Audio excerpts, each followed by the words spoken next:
Boa noite, pessoal.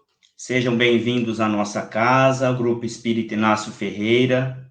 Hoje temos como palestrante Agnaldo Paviani, de Votuporanga. Ele vai nos falar... Vou ter que pôr o óculos, tá? Ele vai nos falar sobre... Nossas emoções, as dores da alma. Nossas emoções, as dores da alma. Olha, pessoal, antes disto, eu vou falar a prece de Cáritas para vocês, como se fosse não, né? É uma prece inicial, tá bom? Aí a gente vai dar um tempinho para quem quiser compartilhar, chamar os amigos, para dar tempo do pessoal entrar, tá bom? Aí a gente já vai chamar o Agnaldo depois disso, para a gente dar continuidade à nossa palestra, tá bom? Eu estou fazendo a palestra hoje porque a nossa morda aqui do posto, ela está cansadinha, sabe? Ela falou assim, Flávio, faz lá de novo, porque eu tô gostando de ficar nos bastidores. Então, eu tô aqui fazendo, pessoal, mas eu adoro, eu tô gostando de fazer também, tô perdendo medo, tá? Aí, quem sabe, mais pra frente, eu começo a fazer mais. Ou então, os dois juntos, né, pra não dar briga. Tá bom? Então, vamos lá. Fechando os nossos olhos, elevando o pensamento a Deus Pai, nosso Pai, né, a Jesus, nosso mestre, amigo, irmão. Vamos lá. Prece de Cáritas. Deus nosso Pai, que sois todo poder e bondade, dar a força àqueles que passam pela provação. Dai a luz àquele que procura a verdade. Ponde no coração do homem a compaixão e a caridade. Deus, dai ao viajor a estrela guia, ao aflito a consolação, ao doente o repouso. Pai, dai ao culpado arrependimento, ao espírito a verdade, à criança o guia, ao órfão o pai. Senhor, que vossa bondade se estenda sobre tudo que criastes.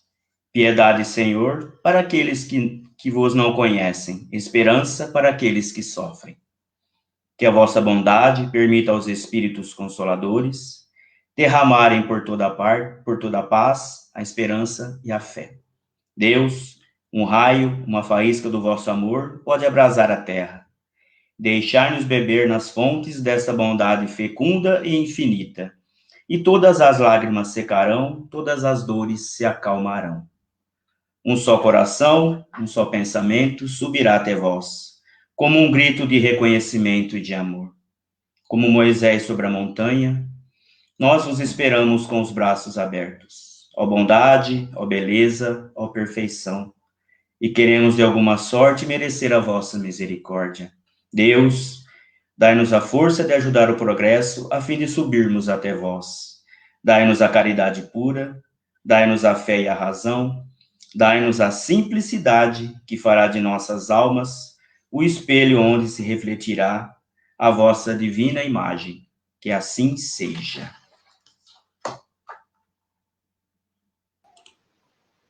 Agnaldo. Olá, Flávio, boa noite. Boa noite, estamos ao vivo agora. Eu vou passar a bola para você. É um prazer estar aqui com você. Prazer é todo nosso. Vai ser a primeira de muitas, tá bom? Se Deus quiser. Com certeza. E quando passar essa pandemia, vamos ver se a gente faz presencialmente, né? Ah, sim, sem dúvida. Estarei aí. Com certeza. Vai ser aguardado com muito carinho.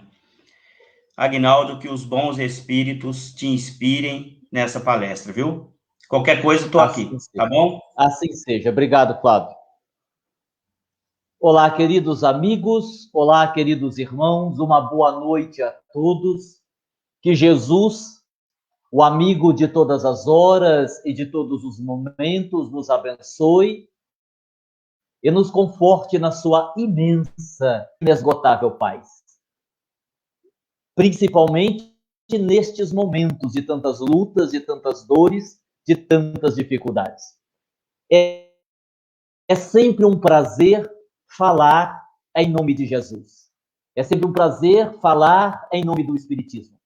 E a minha alegria é ainda maior porque estou falando pela primeira vez no grupo Espírita Inácio Ferreira.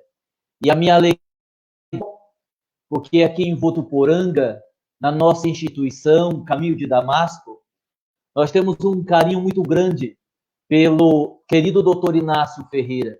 As obras que ele tem escrito para a Terra, através do médium Carlos Bacelli, nós estudamos, temos o hábito de estudar. Eu, particularmente, vejo três pontos fantásticos em doutor Inácio Ferreira. Primeiro, que nas obras de doutor Inácio Ferreira, a gente compreende melhor André Luiz. Em todos os livros que ele escreveu até o presente momento, quase todas as obras, ele faz uma análise daquilo que André Luiz já havia dito. É como se ele desdobrasse o pensamento de André Luiz, tornando mais fácil a nossa compreensão. Uma outra característica muito presente, muito marcante na personalidade de Dr. Inácio Ferreira é que ele desdobrou, ele explicou com mais clareza, ou melhor, ele veio explicando com mais clareza o mundo espiritual. A gente trabalha aqui em Votuporanga, nós temos alguns livros editados através do espírito de Dr. Klaus, entre outros espíritos, e o Dr. Klaus costuma também fazer essas abordagens do mundo espiritual. E o Dr. Inácio já há bom tempo vem descortinando mais ainda a nossa percepção do mundo espiritual, falando das dimensões espirituais, explicando que, de fato, há muitas moradas na casa do Pai. E, por último, a gente gosta muito do Dr. Inácio, porque sempre ele tem ressaltado em suas obras, com o devido respeito aos demais espíritos que contribuem com o movimento espírita, ele vem nos dizendo com uma certa frequência que o espiritismo ele se apoia como se fosse num tripé, Kardec, Chico e Jesus. E sem dúvida alguma, se nós nos mantermos nesse tripé, nós vamos aprender muito, crescer muito, espiritual e emocionalmente. E já que estamos falando de emoções, o tema hoje é sobre emoções, as nossas emoções, as dores da alma. Eu tenho o hábito de brincar muito nas palestras, quando me permitem, porque eu acredito que a palestra com um bom humor inteligente, nos facilita o entendimento, facilita a compreensão, e a palestra sempre fica mais leve e agradável. Então, nós vamos começar a nossa palestra. Agora eu vou começar, né? Estava aí fazendo algumas referências a doutor, dando a minha alegria em falar num grupo que tem o seu nome, e agora sim a gente vai fazer a palestra propriamente dita. Contam que um senhor foi ao médico, e esse senhor já tinha os seus 90 anos. E esse senhor foi ao médico, não exatamente porque ele estava doente, mas ele foi ao médico porque o médico era um velho amigo seu. E ele foi, então, conversar com o médico, com o seu amigo. E, conversando com o seu amigo, esse senhor de 90 anos disse ao médico: meu amigo, eu estou com um problema sério. Mas o que é que foi? Perguntou o médico. A minha namorada. Minha namorada está grávida. E o amigo assustou um pouco e disse: sua namorada? Sim, minha namorada de 22 anos. Eu tenho uma namorada de 22 anos e agora ela engravidou. E você veja, na minha idade, ser pai é uma alegria, mas também é uma coisa diferente. E o médico, olhando para aquela situação, imaginou, digamos assim, a impossibilidade ou a dificuldade daquilo realmente ter acontecido. E o médico, que era seu amigo, tentou encontrar um meio de dizer ao homem que ele, assim, tomasse cuidado, que ele prestasse atenção, porque talvez ele não fosse o pai da criança, considerando a diferença de idade e considerando que ele já era um homem, além de ter 90 anos, com várias saúde. Mas o médico, com medo de ofender o amigo, resolveu usar uma história para que o amigo pudesse entender. O médico disse assim a ele: olha, deixa eu lhe contar uma coisa. Esses dias eu fui numa caçada. E o homem disse: é mesmo? Sim. Nós fomos caçar ursos. Eu não tenho muita prática, mas nós fomos caçar ursos, eu e alguns amigos. E o senhor imagine que, de repente, eu me vi sozinho, os meus amigos estavam distantes. Eis que apareceu um urso, imenso, quase 2 metros de altura, feroz, veio para cima de mim. Sim, o que é que o senhor fez? Aí é que está o problema. Eu imediatamente peguei a minha espingarda. Quando eu peguei a minha espingarda, o senhor não imagina o susto. Não era uma espingarda, era um guarda-chuva. Eu, que não tenho prática de caçar, em vez de levar a espingarda, levei o guarda-chuva. Mas o meu medo foi tanto. O urso se aproximava, que eu não tive dúvidas. Apontei o guarda-chuva e puxei o gatilho. Pá! Bem no peito do urso. E o urso caiu morto. O senhor de 90 anos sorriu e disse assim: doutor, preste atenção.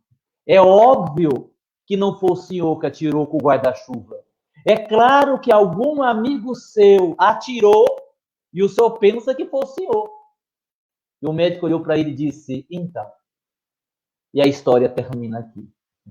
E essa história bem-humorada é para dizer o seguinte: que quando a gente fala de emoções, de sentimentos, uma das grandes dificuldades não é tão somente a reforma íntima. A grande dificuldade não é propriamente você se renovar, você se tornar uma pessoa melhor. Isto também é importante, mas é o segundo passo. O primeiro passo, e talvez até mais difícil, é justamente identificarmos o que é que precisamos melhorar em nós. Quando nós estudamos Jung e outros estudiosos do comportamento humano, nós vamos observar Jung falando do lado sombrio que todo o ser humano tem. Existe algumas, entre elas, algumas obras de Deepak Chopra, onde Chopra faz uma análise deste lado sombrio, ou seja, todos nós, sem exceção, somos um misto de sombra e de luz. Nenhum de nós somos apenas luz. E esse lado sombrio que nós possuímos não é necessariamente um lado ruim, não é um lado mau. É aquela parte de nós que não tem emoções que não conseguimos enfrentar. São as dificuldades que normalmente nós fugimos. Os próprios estudiosos do comportamento humano, eles nos alertam que muitas vezes, quando estamos falando desse lado sombrio, nós usamos alguns mecanismos de fuga, que também podemos chamar de máscaras. Por exemplo, temos falado com uma certa frequência que existem algumas formas erradas de lidarmos com esse nosso lado sombrio, como, por exemplo, a negação, quando nós negamos o fato. Tipo assim, alguém diz assim para você: olha, usando droga, parece que outro dia ele foi preso com um grupo de amigos, e como para você é muito duro, muito difícil admitir que o seu filho está usando droga, você diz assim: não era meu filho, não. Eram os amigos dele que estavam usando. Ele só estava junto. Ele deu azar e a polícia prendeu, mas não era ele. Isso é negação.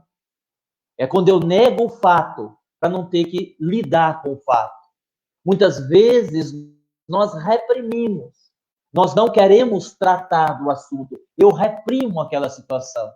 Como em outras vezes, eu faço uma projeção. Alguém me diz assim, nossa, mas você é uma pessoa muito nervosa. E ela diz assim, porque você não conhece a minha mulher. Se você conhecesse a minha esposa, ele transferiu, ele projetou. Ou seja, há uma dificuldade enorme em identificarmos o lado sombrio. Por isso que nós começamos com essa história bem-humorada. Depois que nós identificarmos esse lado sombrio, é que nós vamos estabelecer a mudança. Porque para que eu saiba o que reformar em mim, eu preciso saber o que não está bom em mim. Ninguém vai fazer uma reforma de uma casa de qualquer jeito. Olha, eu contrato o pedreiro e digo assim para o pedreiro, reforma a minha casa. Mas o que é que você quer? Não, o que o senhor vê que precisa fazer, o senhor faz. Ninguém vai fazer isso. Eu vou avaliar a minha casa. Bom, a sala precisa de uma mão de tinta. A cozinha, não, a cozinha tem que tampar uns buracos. A varanda, bom, a varanda está bom do jeito que está. E aí eu identifico o que precisa ser reformado e a partir daí oriento o pedreiro para fazer a reforma. É mais ou menos a mesma coisa. Profissionalmente, eu trabalho como psicoterapeuta e psicanalista e também como terapeuta holístico. E a gente percebe que uma das grandes dificuldades é encontrarmos a matriz das enfermidades, a matriz do ponto de partida do problema, que parece simples, mas não é. Vou dar um exemplo. Imagine que alguém procure uma terapia e diga assim para o terapeuta, para o psicólogo, para o psicanalista, não importa. Olha, eu vim aqui fazer um tratamento porque eu tenho problema com alcoolismo. Eu sou alcoólatra.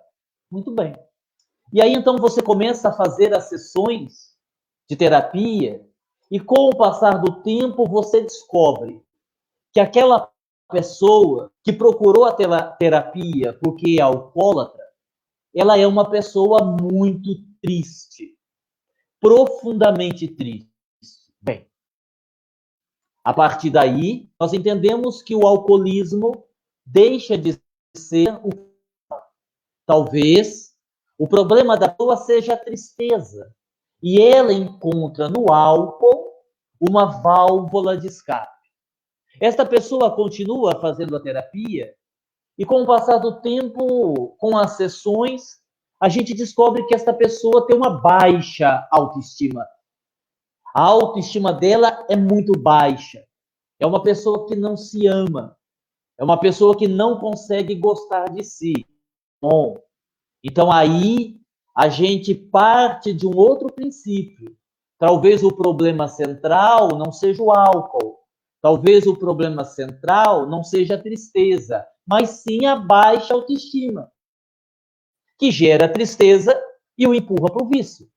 Mas aí nós continuamos com a terapia um pouco mais e nós descobrimos que essa pessoa adulta, quando criança, foi tratada de uma forma muito fria.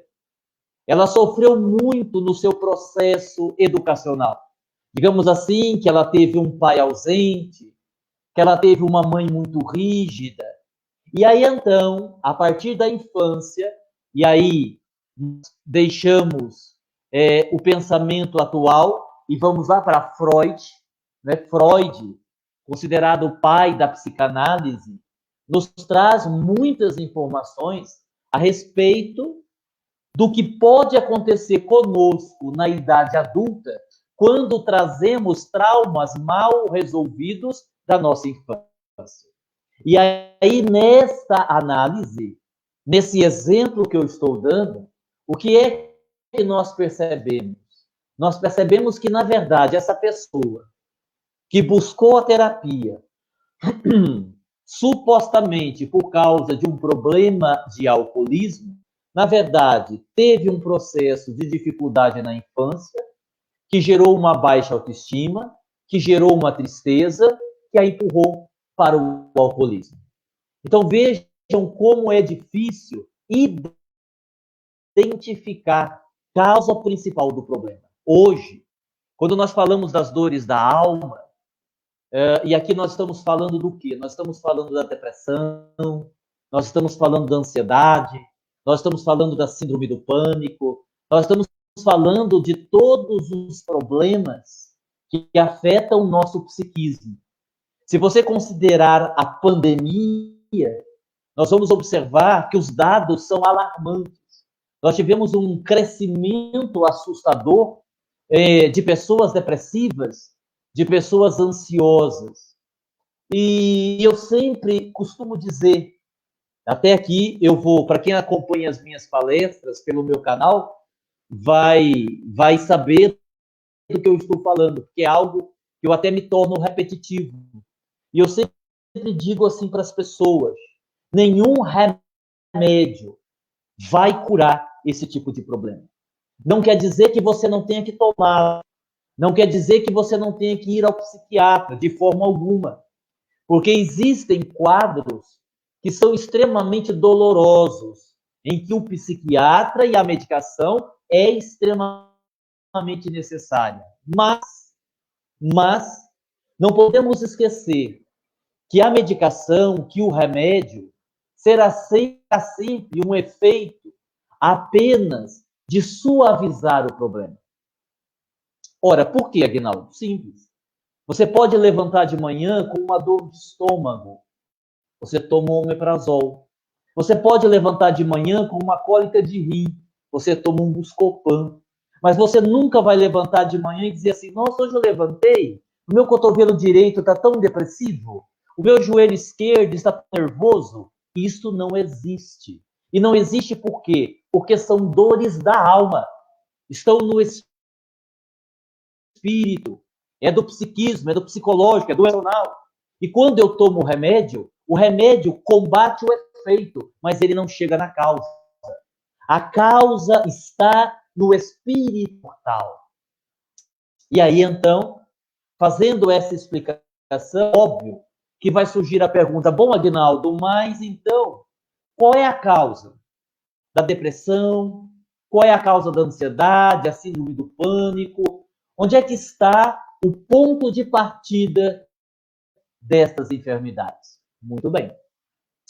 Como nós somos espíritas, nós entendemos que o ponto de partida podem ser muitos.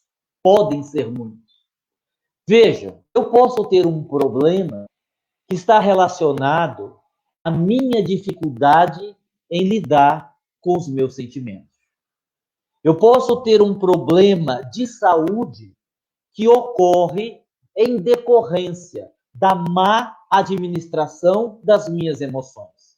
Porque quando eu tenho um problema emocional, psicológico, e eu tenho uma dificuldade para resolver, eu vou comprometendo o meu equilíbrio energético. Eu vou comprometendo o funcionamento dos meus chakras. E, de repente, eu tenho uma enfermidade física que tem uma causa emocional. Exemplo. Esses exemplos, eles são relativos, tá? Subjetivos. Para cada pessoa pode acontecer de forma diferente. Mas para a gente dar um exemplo, genericamente falando, uma pessoa ansiosa, ela pode muito bem, depois de um tempo, não conseguindo resolver o problema da sua ansiedade, desenvolver insônia, dor de cabeça e lapso de memória. Tem esquecimento.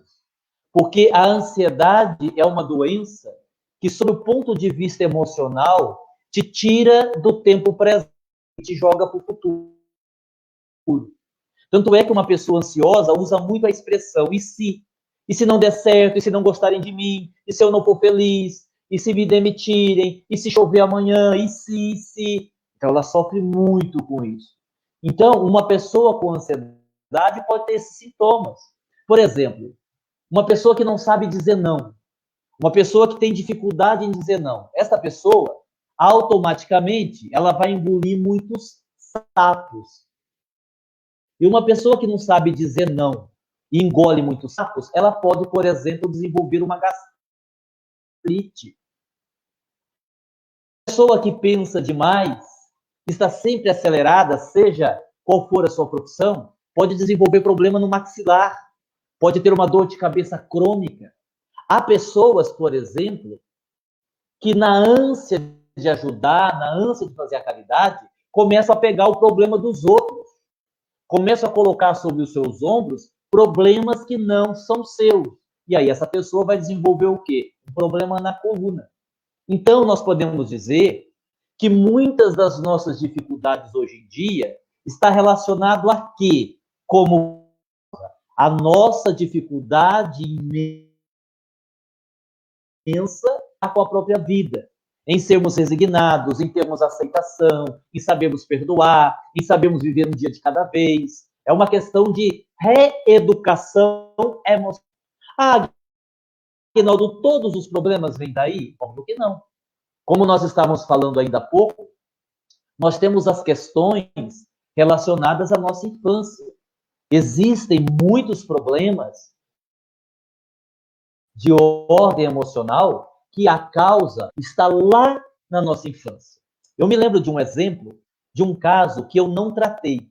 Foi um amigo nosso que fez o tratamento nesta pessoa e nós acompanhamos o tratamento. Muito interessante. A pessoa era um empresário bem-sucedido, né? E esse empresário, por causa da condição dele de empresário, ele precisava falar em público. Mas ele tinha dois problemas. Primeiro, ele não conseguia falar em público. Ele via um grupo de pessoas, ele começava a tremer, gaguejar e não conseguia. E ele também tinha uma dificuldade. Ele não confiava em ninguém. Ele já havia tido vários problemas com sócios, que não eram mais sócios, por causa dessa desconfiança. Como se nenhuma pessoa fosse digna de confiança. Bom, nós temos aí um problema. E indo agora pelo caminho da psicanálise, depois de algumas sessões, o que é que foi descoberto? Que ele, quando estava lá na segunda série, com 8 anos para 9 anos, por aí, ele confessou ao amiguinho, ao coleguinha, que gostava de uma menina, da fulana de tal, que sentava na primeira fileira, que ele gostava dela. E que um dia, quando ele crescesse, ele ia pedir ela em namoro. E, claro, pediu para o amiguinho não contar nada para ninguém. No dia seguinte, quando o menino entrou na sala e abriu a porta, a classe inteira começou a gritar: tá namorando, tá namorando, tá namorando. E ele, diante daquela situação, olhou para a professora pedindo socorro, mas a professora também estava rindo. E aquela situação traumática de ser exposto para a classe, para os seus colegas, gerou nele uma dificuldade de falar em público. E como o seu amiguinho havia traído a sua confiança, ele desenvolveu a ideia, a percepção que ninguém era confiável. E ele trazia essa dificuldade até os dias atuais. Então, nós observamos que nesse segundo exemplo é uma situação completamente diferente. E aí, tem mais. Para nós que somos espíritas, nós também sabemos que existe o problema ou os problemas conectados às encarnações passadas. Quantos e quantos problemas que nós temos hoje que são os resultados dos nossos caminhos mal percorridos de existências pregressas. Quando nós atendemos na clínica, a gente percebe, por exemplo, que muitos casos de depressão estão conectados a posturas de rebeldia. A gente percebe que muitos casos de síndrome do pânico estão ligadas a traumas vividos no passado. No passado, existências passadas. E quando falamos traumas do passado, nós estamos falando de duas situações. Duas situações que o espírito, ao reencarnar, pode trazer para esta vida. Uma situação traumática que ele viveu e ele não conseguiu superar. Por exemplo, numa determinada encarnação, ele morreu afogado. E nessa atual encarnação, ele não entra numa piscina nem amarrado. ele tem um medo de água que ninguém sabe de onde vem o medo. Olha só.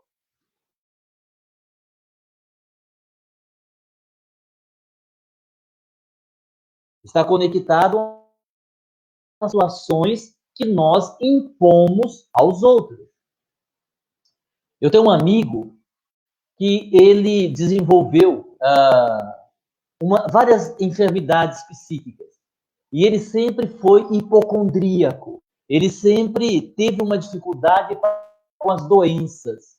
Tipo assim, uma unha inflamada é um câncer, né? Uma dor de barriga é um problema sério, né? Um espirro é Covid. Essa situação. E ele mesmo disse assim para mim uma vez: olha, Aguinaldo, eu acho que o meu problema está relacionado a reencarnações passadas. Eu disse, por quê? Ele disse, veja bem, eu tenho sonhos, eu tenho visões, da Idade Média, eu tenho lembranças, assim, vagas, da Idade Média, de celas, de uma prisão, muita gente chorando, muita gente presa, enferma, gritando. Olha, talvez eu tenha morrido nessa situação. Talvez eu tenha desencarnado sofrendo muito e agora eu desenvolvi esse medo de enfermidade. O que seria possível. Mas aí, depois de alguns tratamentos no centro e tudo mais, o que a gente descobriu? Que, na verdade, metade das lembranças eram reais. Realmente ele tinha vivido na Idade Média, realmente ele tinha estado lá naquelas prisões, mas ele nunca esteve dentro de uma cela. Ele era o soldado que não deixava o remédio chegar até quem estava preso. E isso gerou nele uma culpa, e a culpa fez ele desenvolver essa enfermidade. Então, meus irmãos, observemos como isso é complexo. E aí, se você me perguntar assim, Aguinaldo, mas me diga aí, no geral, qual é a causa mais comum dos nossos problemas? E eu vou dizer a você o seguinte, como espírita, como médium e como psicanalista, psicoterapeuta, é uma mistura. É difícil um caso em que você tem uma coisa só. E olha que nós não estamos falando aqui das subpersonalidades, hein? Das personalidades do passado. Muitas pessoas estão estudando essa questão. Dr. Klaus mesmo lançou um livro recentemente, onde ele fala das personalidades do passado. O livro chama Pacificadores. Na verdade, quem escreve o livro é o Paulus, com a colaboração de Dr. Klaus, e ele fala das personalidades que nós construímos no passado, que atuam sobre nós no presente. Inclusive, é um assunto que o Dr. Inácio também fala, no livro Egos em Conflito e Egos em Paz. Tem um terceiro livro, que agora eu não me lembro o nome, porque é uma trilogia que fala sobre as personalidades do passado. No livro do Dr. Inácio, ele usa o termo ego, os nossos egos do passado. Ou seja, tudo que você viveu numa encarnação passada, que você não superou, pode te atormentar na encarnação atual. E isso eu também não estou falando dos obsessores, dos nossos inimigos desencarnados que também atuam como uma vingança. Geralmente são espíritos que buscam uma vingança pelo mal que nós causamos a eles. Como se não bastasse, nós temos aí a pandemia, né, que nos fez mudar os hábitos, o isolamento. Nós temos aí a dificuldade até mesmo de conseguirmos fazer o trabalho espiritual. Para que nós, espíritas, principalmente nós espíritas, consigamos, além das lives, consigamos criar meios, atalhos, para podermos ajudar os espíritos, que estão precisando muito de nós nesse momento. Porque com essa história das fechadas, nós não temos as sessões mediúnicas, embora a gente sempre possa dar um jeito de fazer algo com segurança para ajudar. Aqui na nossa casa mesmo, a gente precisava fazer o trabalho de socorro espiritual. mas não pode se reunir, não pode ter aglomeração. O que nós fizemos? Colocamos com máscara, evidentemente, com álcool gel, um médium e um doutrinador numa sala, outro médium e outro doutrinador numa sala, outro médium e outro doutrinador num canto da parede, aglomeração.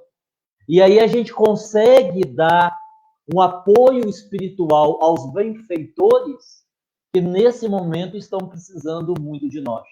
Doutor Inácio, no livro que ele lançou recentemente, Um Novo Mandamento Vos Dou, ele é claro em dizer que em meio à pandemia, por detrás da pandemia, para além do vírus, existe um interesse muito grande dos inimigos de Jesus de riscarem do calendário humano o nome de Jesus de Nazaré. Então, nós temos com muita ênfase falar de Jesus, falar do seu evangelho, driblar essas dificuldades, dando-nos dos apóstolos, do cristianismo da época do Cristo, do sofrimento dos cristãos após a crucificação de Jesus, porque esta perseguição ao evangelho do Cristo é desde sempre, desde que Jesus pisou na terra, para trazer a mensagem de esperança, a mensagem de amor, de libertação de consciência, que ele é perseguido, que a sua mensagem é perseguida. Tanto que ainda quando criança, os espíritos do mal tramaram a sua morte. E para frente, nós assistimos pela história, pelas narrativas, sofrimentos gigantescos daqueles que se assumiam cristãos, como Estevão, apedrejado, o primeiro mártir do cristianismo, sem sequer ter conhecido Jesus, porque Estevão não foi apóstolo de Jesus. Quando ele se encontrou com Pedro, quando ele foi para a casa do caminho, para o trabalho de caridade, de socorro, Jesus já havia partido, Estevão morreu apedrejado, mais tarde o apóstolo Paulo decapitado, e as perseguições se moveram durante séculos, e hoje não é diferente. Claro, né, que nós não temos ninguém sendo crucificado em praça pública por ser cristão, mas a perseguição continua. Nós espíritas precisamos estar atentos para o que acontece à nossa volta. Precisamos de lucidez espiritual, uma lucidez mental, para percebermos o que acontece à nossa volta. A movimentação das trevas, no sentido de comprometer o Evangelho de Jesus aqui na Terra. Voltando para a questão das emoções, diante de tantos desafios, diante de tantas lutas, nós buscamos em Sócrates o caminho. Qual é o caminho? O conhece-te a ti mesmo. O autoconhecimento é processo. É o processo doloroso, difícil, lento, mas necessário para que tenhamos paz, para que possamos evoluir.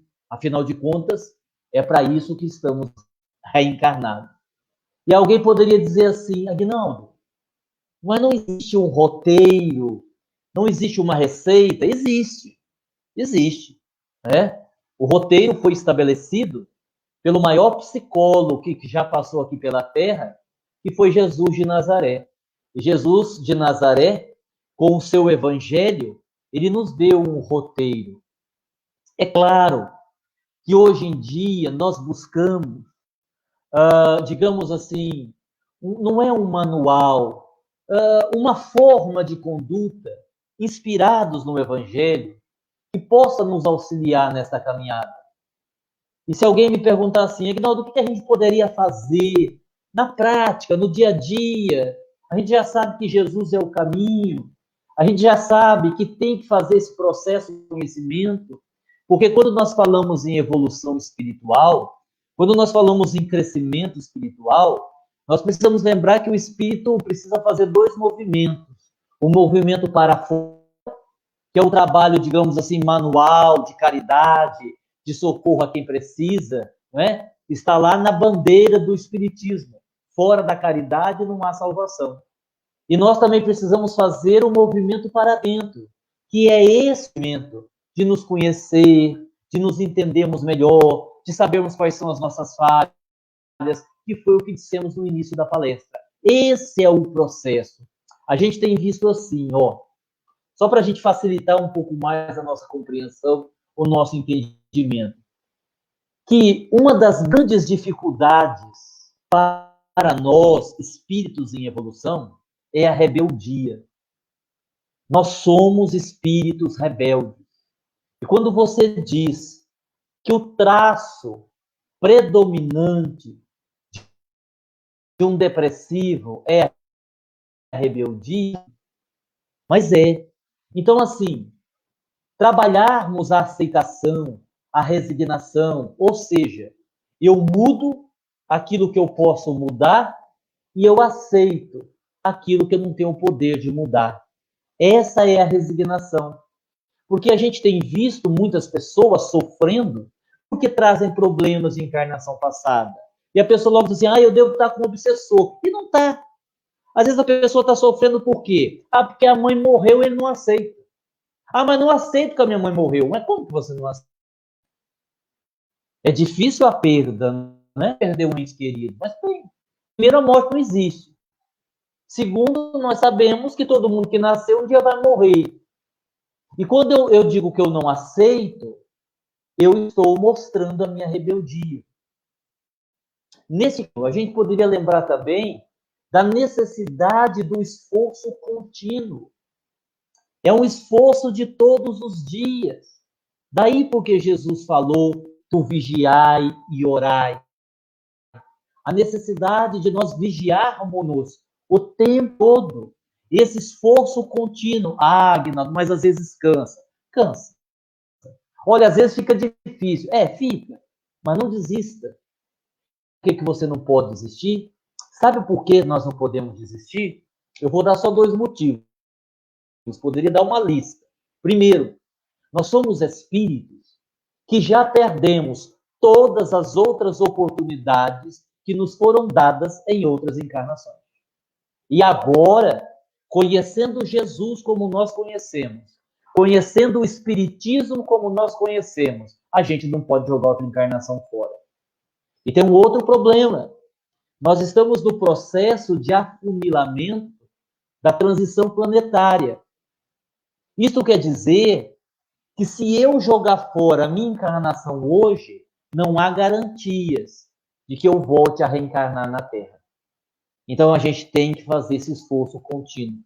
Também a gente deve fazer uma ampliação do nosso nível de entendimento da vida. Ampliação do nosso nível de entendimento da vida. Muita gente acha que o mais importante é desenvolvermos a sabedoria de compreender a vida como ela é. Porque quando eu compreendo a dinâmica da vida no corpo e fora do corpo, quando eu compreendo por que eu sofro, quando eu entendo por que as pessoas morrem disso ou daquilo, fica mais fácil eu lidar com tudo isso. A gente às vezes acha que a inteligência é que vai ser o mais importante da nossa vida. Olha, conhecimento é muito importante, mas como dizia Chico Xavier, amor é mais importante.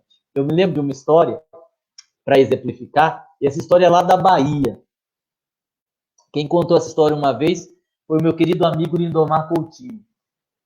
Tinha um chinês que veio trabalhar no Brasil como médico. O chinês era médico.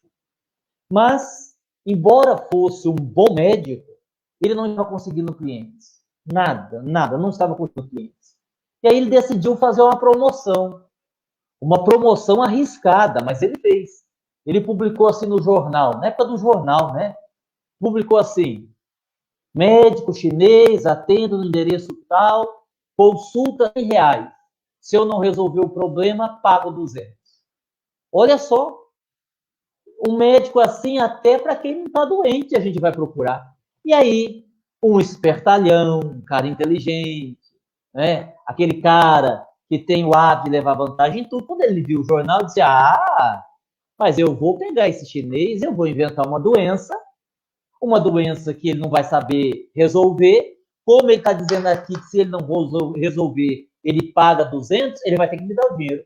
E eu vou ganhar dinheiro fácil desse chinês. Ele foi, marcou consulta, logicamente, né? No horário dele, ele entrou, o médico disse, pois não, o que é que você está precisando? Eu disse, doutor, eu estou com um problema gravíssimo. O que é que foi? Eu não sinto gosto, não tenho paladar. Eu passo coisa na boca, não sinto gosto de nada. Perdi o paladar. Isso não tem como resolver, tem? O médico disse assim, tem. Enfermeira, me traga o frasco 32. A enfermeira trouxe um frasco, ele pegou o frasco, um vidrinho, disse assim, o senhor abre a boca e coloca a língua para fora. O homem abriu a boca, colocou a língua para fora e ele pingou 2 gotas. O cara, mas é querosene. Pronto, o senhor sentiu o gosto, está curado. O homem ficou muito bravo. Esperou um tempo para o chinês não reconhecê-lo e disse, não, eu vou tomar R$200 desse chinês. Marcou outra consulta. Vou inventar outra doença. Chegou para o médico e disse, doutor, eu estou com um problema sério. O que foi? Olha, eu estou esquecido. Olha, eu estou esquecendo das coisas, eu não me lembro de nada. Eu não lembro nem que comi ontem, não lembro de nada. Estou esquecido. Não tem solução, né, doutor? Tem, meu filho. Enfermeira, secretária, me traz o frasco 35. Ela trouxe o frasco, ele abriu e disse para o homem, o senhor abre a boca e coloca a língua para fora. O homem abriu, ele pingou 2 gotas, o cara, querosene de novo. Pronto, a sua memória. O homem foi embora muito bravo. Mas ele não se deu por vencido. Esperou passar um tempo, para o médico não reconhecê-lo, marcou a consulta, pagou, entrou, e disse, doutor, eu estou com um problema muito sério. O que é que foi? Eu não consegui enxergar. Meus olhos estão todos nublados, eu não vejo nada, não consigo enxergar nada. O médico examinou e disse, realmente o seu problema é grave, porque eu não consigo resolver. O senhor não consegue resolver? Realmente eu não consigo. E como eu fiz a divulgação, está aqui os seus R$200. O homem pegou e disse, não, doutor, não é 200 não, é 20. O senhor está curado, está enxergando tudo. E o homem não levou o dinheiro do chinês. O chinês era sábio e o homem era inteligente. Então a sabedoria é melhor que a inteligência. Bom, pessoal, nós estamos aí com quase 50 minutos de palestra. Esse tema, ele é muito amplo, né? A gente pode uma palestra só sobre depressão, uma só sobre ansiedade. A gente ficaria aqui num seminário de 4 horas, se a gente fosse falar das dores da alma, das nossas emoções. Mas para a gente não se alongar demais, eu gostaria apenas de fazer 2 observações para encerrar. Bom, a primeira, a gente também tem um canal no YouTube, é só você digitar lá Aguinaldo Paviani, terapeuta e escritor. Nós temos lá mais de 200 vídeos, né? Aproveite, se cadastre lá no nosso canal. E lá nós temos também muitas palestras de autoconhecimento, sobre as emoções. Vai ser um prazer tê-los lá no nosso canal. E a última observação, já que nós estamos falando de emoções, de sentimentos, eu gostaria de encerrar com um pequeno texto do poeta Fernando Sabino. Fernando Sabino, certa vez, escreveu assim, de tudo na vida ficam 3 coisas.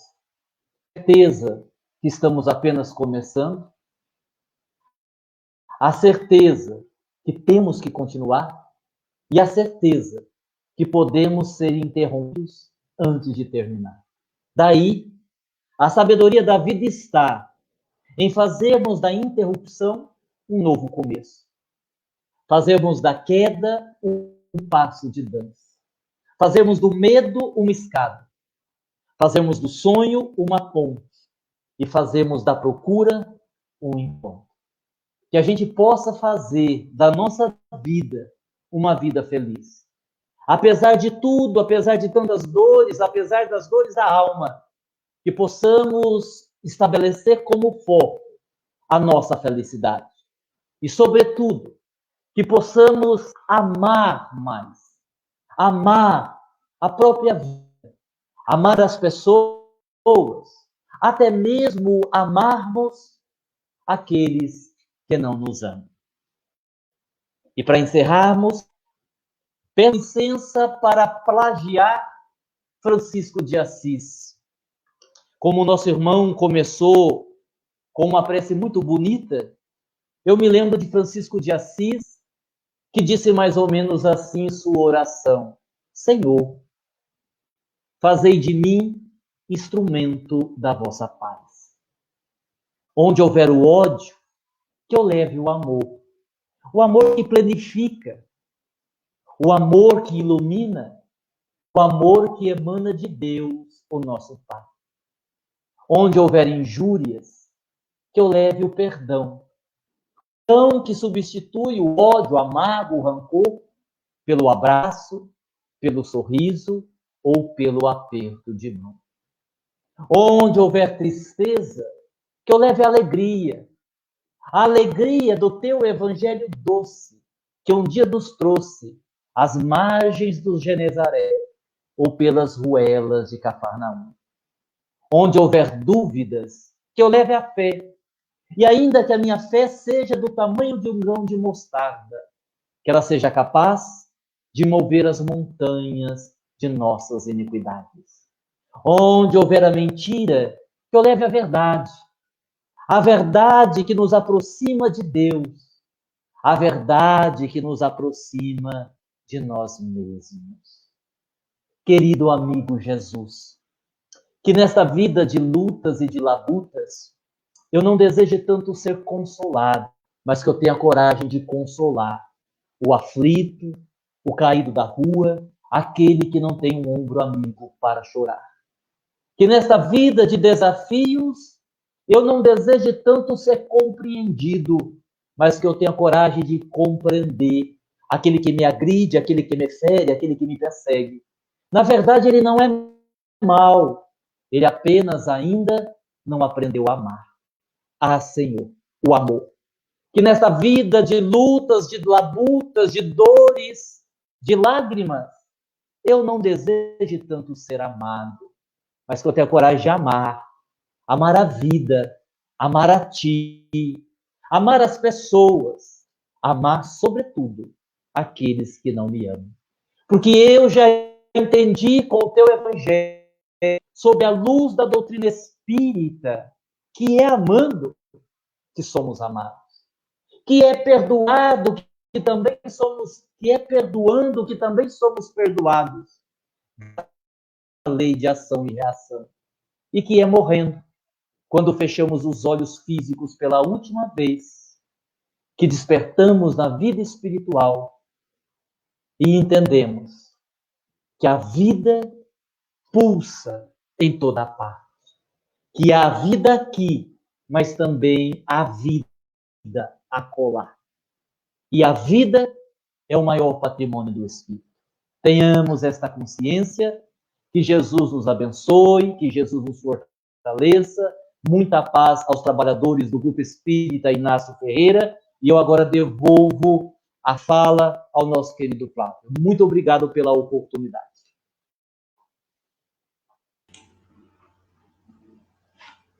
Aguinaldo, muito obrigado. Excelente palestra, belos esclarecimentos. Olha, muito legal. Todo mundo gostou, a turma está elogiando. Eu acho que era muita coisa a gente estava precisando ouvir. Muito legal. Que bom. Olha. Espero que tenham gostado. Nossa, maravilhoso. Ó, eu não vou nem fazer a prece final, porque você já encerrou maravilhosamente bem. Tá joia? Obrigado. Ó, esperamos Obrigado você. Pelo convite. Esperamos você mais vezes aqui. Vamos entrar em contato, tá? Muito boa, com muito certeza, boa mesmo. Certeza. O Divaldinho, ele passou o seu contato. A gente temos que agradecê-lo muito, porque foi muito bom mesmo. Belos ensinamentos. Tá joia? Muito obrigado. Fiquem todos com Deus. Paz. Você também. Fique com Deus. Que Deus ilumine os seus caminhos sempre, meu amigo. Pessoal, boa noite. Assim seja, de todos nós. Assim seja. Boa noite, meus amigos. Fiquem com Deus e até quinta-feira que vem, se Deus quiser. Um abraço a todos. Tchau, tchau. Lá em cima, end broadcast.